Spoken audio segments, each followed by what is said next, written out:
Magandang umaga mga kahuan, narito na ating ulat panahon ngayong araw sa Pilipinas.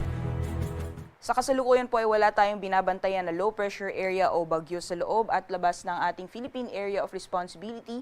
Bagamat kung nakikita na po natin dito sa ating latest na satellite animation ay meron po tayong linya ng mga kaulapan na nakakaapekto sa malaking bahagi ng Luzon area. Yan po yung shear line o yung pagsasalubong ng malamig at mainit na hangin. At dahil po sa epekto nitong shear line, pati na rin po nitong hanging amihan na nakakaapekto sa may extreme northern Luzon, ay asahan po natin yung makulimlim na panahon sa malaking bahagi po ng northern at central Luzon ngayong araw.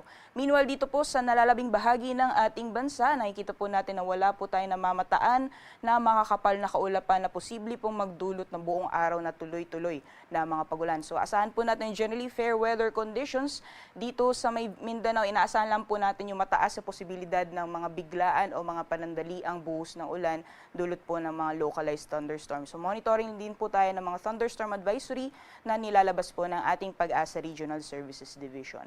At sa mga susunod na araw ay inaasahan po natin na unti-unting hihina yung epekto nitong shear line at posible pa rin po magdulot ng mga pagulan sa may eastern section ng ating bansa, ngunit hindi na po kalakasan kung ikukumpara noong mga nakarang araw.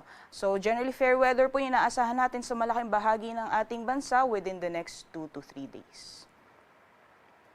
Para naman po sa magiging lagay ng panahon dito po sa Luzon ngayong araw, gaya po ng nakita natin sa ating latest satellite animation, magiging makulimlim po yung panahon sa bahagi po ng northern at central Luzon dulot po ng epekto nitong hanging amihan, pati na rin po ng shear line.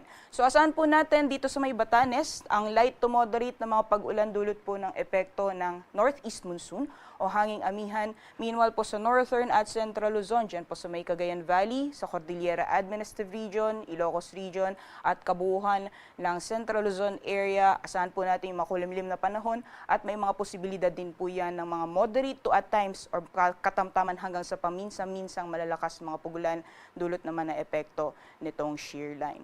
Sa nalalabing bahagi naman po ng Luzon, dyan po sa Metro Manila, sa Calabarzon, dito po sa Bicol Region, as well as sa Mimaropa, ay inaasahan po natin yung bahagyang maulap hanggang sa maulap po na papawarin. So generally fair weather conditions po tayo. Kung may mga pag-ulan man ay panandalian lamang o mga biglaan po na buhos ng ulan dulot po ng mga localized na thunderstorms.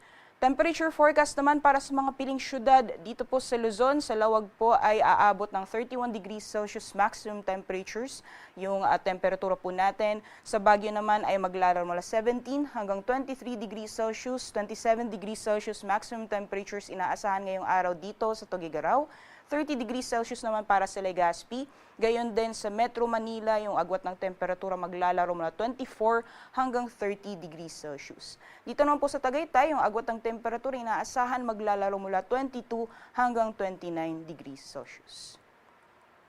So maging lagay naman po ng panahon ngayong araw sa nalalabing bahagi po ng ating bansa dyan po sa Palawan, Visayas, pati na rin sa Mindanao ay inaasahan po natin na magpapatuloy yung generally fair weather conditions. So may mga chance lamang po ng mga biglaan o mga panandali ang buhos ng ulan dulot po ng mga localized thunderstorms na hindi po tumatagal, possible po na tumagal po yan mga 15 minutes hanggang sa 3 oras.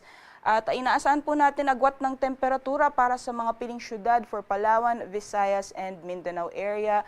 31 degrees Celsius maximum temperatures inaasahan po natin ngayong araw sa Kalayaan Islands, gayon din sa Puerto Princesa. Pati na rin po sa mga piling syudad dito sa Visayas over Iloilo, 25 to 31 degrees Celsius, 31 degrees Celsius maximum temperatures din po inaasahan ngayong araw dito sa Cebu, pati na rin po sa Tacloban.